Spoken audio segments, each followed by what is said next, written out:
Good morning, everyone. Thank you for inviting me to be here today. My name's Lynelle Long. I was born in Vietnam and sent to Australia as an infant during the Vietnam War. For almost 30 years, I've worked alongside fellow adoptees through my network, InterCountry Adoptee Voices, or ICAV, advocating for our rights at national and international levels. Today, I'd like to invite you to think beyond adoption, not beyond us adoptees or families, but beyond the legal and social framework that we've inherited, because I believe we've reached a moment where simply reforming intercountry adoption is no longer enough. As more countries investigate our intercountry adoptions, we have an opportunity, and I would argue an obligation, to not only understand what went wrong, but to ask ourselves what should come next. The question now that we should be asking governments needs to be, how do we build a new child and family rights framework that truly respects the rights of everyone involved? A little while ago, one of the Chinese intercountry adoptees in my network shared about her reunion. After 12 years of searching, she finally found her first family. In doing so, she discovered that they had been searching for her for 30 years. When they finally connected through DNA, her father sent heartbreaking messages sharing how they'd never stopped looking, how they'd always loved her, and that she'd been taken from them, not abandoned at all, but taken against their will. She hadn't known any of this until her reunion. Like more than the other 160,000 other Chinese intercountry adoptees sent away from China, she had grown up believing that she'd been abandoned, but instead discovered that she'd been forcibly removed during China's family planning era. Her Chinese family had been searching for 3 decades, and she had travelled back to China multiple times looking for them. At one point, she'd been searching within a kilometre of where they were living. Neither knew how to find each other. To most people, a reunion like this looks beautiful, something to celebrate. I celebrated too, but what disturbed me wasn't the reunion itself, it was what happened afterwards. As I read the many comments on the threads, almost everybody congratulated her, celebrating her perseverance or speaking out about what a wonderful outcome it was. Very few acknowledged the profound injustice that had made the reunion necessary in the first place. So when I responded, I congratulated her too. I expressed how happy I was that she and her Chinese family had found each other. I acknowledged the wonderful support of her adoptive mother. But I also wrote about something else. I wrote about decades of suffering her family had endured. I couldn't stop thinking of her Chinese parents, the birthdays they'd missed, the years spent searching, the daughter they'd never stopped loving. I wrote about trafficking, the forced separation, the lifelong human rights violations that had shaped all of their lives. Reunion is not justice, it's evidence that justice was absent. But within minutes, I was actually asked to remove my comments. The concern seemed to be that I wasn't in the spirit of celebrating the reunion. That request and that moment stayed with me because it captured something that I've witnessed repeatedly over nearly 3 decades of adoptee community building. This is not just about one social media post, it reflects something much deeper, a willingness in our communities to celebrate resilience while avoiding responsibility, to celebrate survival while avoiding accountability. Why do we constantly celebrate reunion while remaining silent about the trafficking, coercion, document fraud, family separation, and lifelong grief that preceded it? I believe it's because acknowledging these truths makes many of us uncomfortable. It challenges the stories we've learnt and that we've been told for decades, that we were abandoned, that adoption is rescue, that love alone can heal profound inequality. Today we know so much more. Investigations across various countries such as Korea, Sri Lanka, Chile, Guatemala, Ethiopia, the Netherlands, Belgium, Sweden, they continue to reveal the same patterns: trafficking, coercion, document falsification, state involvement, agency misconduct, and family separation. These are not isolated stories of just one or two of us. They reveal structural global problems. Many times people say, but they found each other, it all worked out. But I say, no, reunion is not justice. It's evidence that justice was absent. Imagine if we changed only one fact in this story. that the child that went missing was not an adoptee. Now, in reality, this actually has been the case. I have talked before about the 2007 Madeleine McCann example of a child gone missing, presumed kidnapped, and the huge global search and all the media publicity that took place. Imagine if she now turned up and got reunited 30 years later. Would we celebrate? Absolutely. But would we stop there and not ask who was responsible? Who took her? What happens to him or her or them?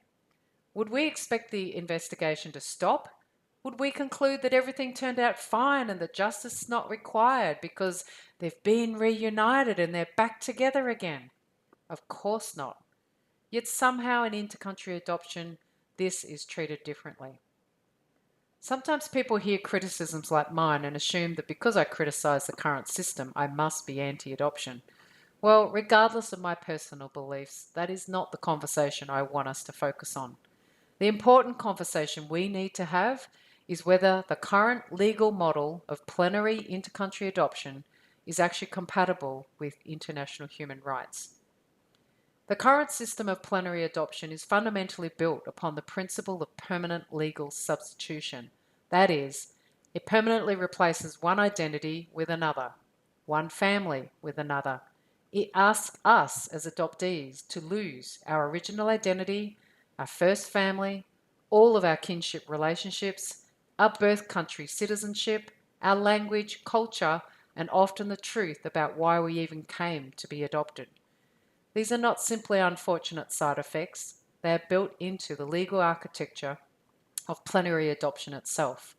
Even if every future adoption occurred without trafficking, fraud, or coercion, we would still be left with a legal framework that permanently extinguishes many of our original rights in order to create and place us with another family. International human rights law tells us that children have the right to identity, the right to preserve family relations, the right to nationality, the right to know, and wherever possible, to be cared for by our first families. Yet our current plenary adoption framework permanently severs many of these rights. That is why I believe the conversation needs to be much more than just trafficking. It's about whether the framework itself requires a fundamental redesign, overhaul, or obliteration. Today, many countries have and continue to investigate their adoption histories. This matters because acknowledging the truth matters, apologies deeply matter, and so too does compensation. However, accountability is incomplete if we continue operating essentially the same system after these apologies. Real accountability needs to mean ensuring that we do not repeat the same mistakes. It means asking not only what happened, but also why did it happen, what features of this system allowed it to happen, therefore, what must change so that future generations do not have to experience the same harm. If investigations conclude that widespread human rights violations occurred, yet governments continue to use essentially the same legal framework, that is not accountability. That is just documenting harm while preserving the conditions that created it. Accountability means learning, changing, building something better. I often get asked, but what could replace adoption? Well, I don't pretend to have all the answers, but I do believe we should be getting together, everyone directly affected, adoptees, first families, adoptive families, legal experts, child development and protection of professionals, governments, and start to ask and have these important conversations. When we gather us together, we should be asking, how do we uphold the rights of children and families while ensuring that every child grows up safe, loved, protected, and connected? Children can belong to more than one family. We already recognise complex family arrangements elsewhere. When parents separate or divorce, family courts don't usually say the child must permanently lose one parent. No, instead, we try to preserve their relationships. Children move between two households, and nobody suggests that children are incapable of loving both sets. Children do have and can have two sets of extended families, sometimes even in two cities and across two countries. We accept this because we understand that children are capable of complex belonging. So why does intercountry adoption still rely on such an outdated assumption that a child can only belong to one family, one culture, one country, one legal identity?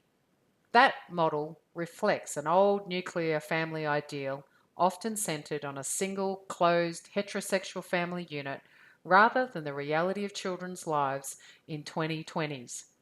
Children are far more complex than our laws allow. We can belong to two families. We can love two mothers and fathers. We can have more than two sets of grandparents. We can carry more than two cultures. We can speak more than two languages. And we can hold more than two citizenships. The problem is not children's capacity. The problem is a legal system that insists on simplicity by erasing complexity. Perhaps the future looks more like guardianship than ownership, stewardship more than substitution. Australia already recognises and practices these forms of alternative care.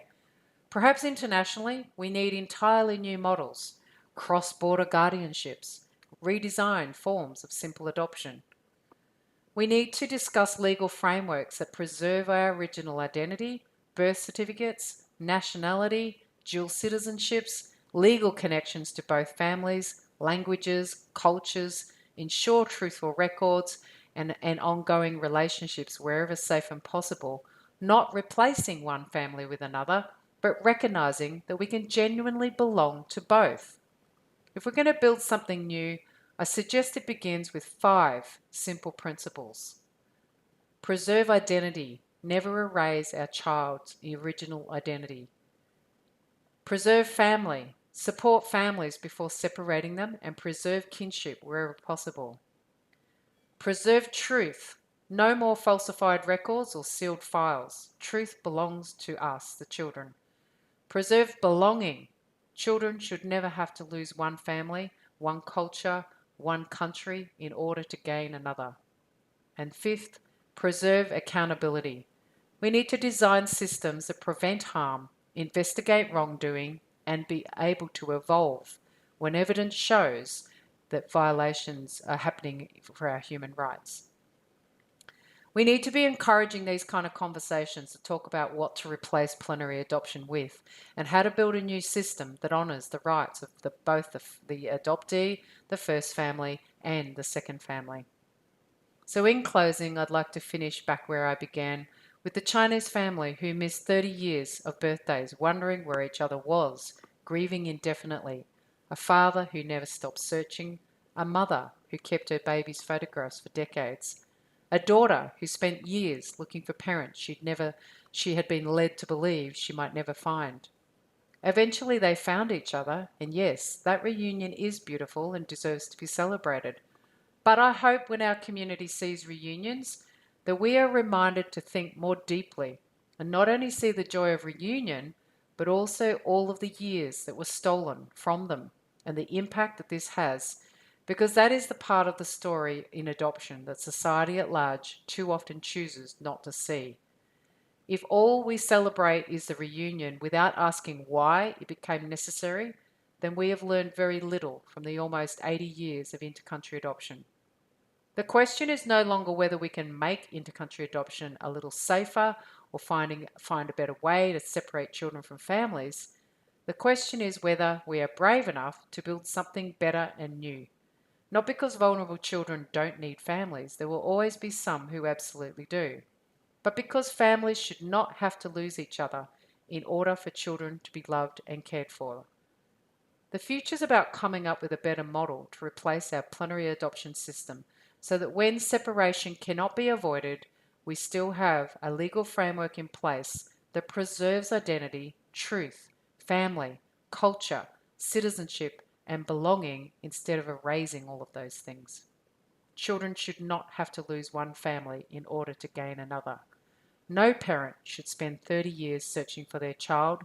No child should spend decades searching for the truth about who we are, and society should not mistake reunion for justice.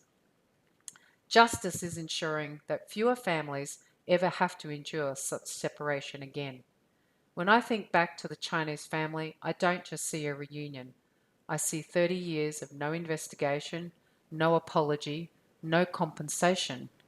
And if our response to reunions or investigations is simply to make adoption a little safer, then I believe we've missed the greatest lesson, which is that we now have an opportunity to imagine and create something far better. Thank you.